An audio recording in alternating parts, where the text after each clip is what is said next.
Pumunta ka sa simbahang Katoliko, mas nagkakasala ka. Kasi sumasamba ka sa Diyos-Diyusan.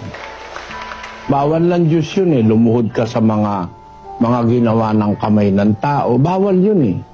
Kahit ano pang sabihin ni Cardinal Tagle, ni Francisco. Ang totoo nga sa doktrina Katolika, pagkagising mo pa lang, pinapagawa ka na ng kasalanan eh. O eto, tutulan yung mga pare, kung may nakikinig na pare. Bagay, wala naman kayong pakialam sa Biblia. At wala rin kayong pakialam sa inyong mga miyembro eh.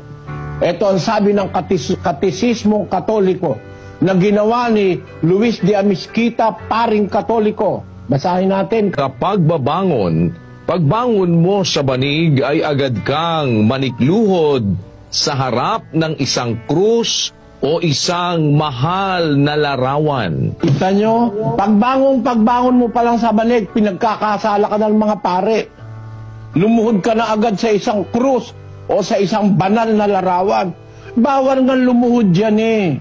Bawal yan. Kahit ano pang pangangatwiran ng gawin nyo, sasagupain ko lahat ng katwiran ng mga leader Katoliko. Kagaya lang ginawa ko sa St. Peter's Man's Society. Diba? Kaya nga galit na galit sa akin yung grupo na yan eh. Kung ano-anong paninira sinasabi. Niloloko na lang yung sarili nyo pagka hindi nyo inamin na lumuluhod talaga kayo sa ginawa ng kamay. Bawal ng Diyos yan. Huwag kang gagawa para sa iyo ng larawang inanyuan. Ano ba yung ribulto ni Maria? Di ba larawang inanyuan yun? Ano pa ba naman ang huwag nyo nang lukohin ang sarili nyo, mga Katoliko. Talagang pagsambayan sa ginawa ng kamay. Pagsambayan sa mga Diyos-Diyusan. Pag lumuhod ka na kay Mariang Bato at kay Mariang Kahoy at kay Jose na plastic. Kasi gawa sa plastic, gawa sa kahoy, gawa sa bato, gawa kung saan-saan. Bawal nga ng Diyos luhuran yan eh. Yung mukod nga lang bawal eh. Paglingkuran mo pa, pasanin mo, kandilaan mo, lagyan mo ng bulaklak araw-araw, tapos luhuran mo, tsaka ka manalangin. Hindi nyo ba matanggap yan, totoo na yan? Nasa Biblia yan, bawal ng Diyos yan eh. 17:29 ng gawa. Pakinggan nyo po.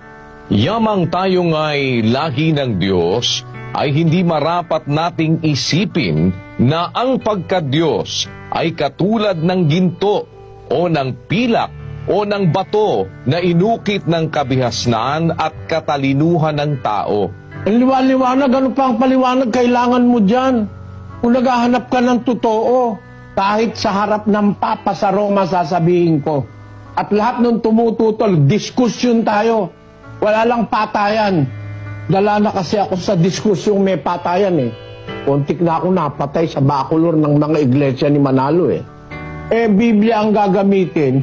Sinong pari at arsobispo ng Katoliko magsasabi sa akin na hindi kayo lumuluhod sa ginawa ng kamay?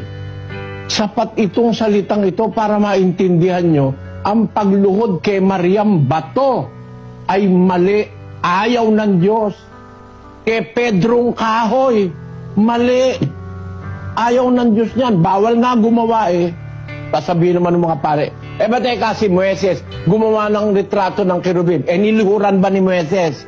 Pinagawa si Moises. Si Moises yun, hindi ikaw, gago. Ito naman Katoliko yung gumawa ng retrato ni Maria, hipo ng hipo, halik ng halik. Halik ng halik kay Jose, halik ng halik kung kanino.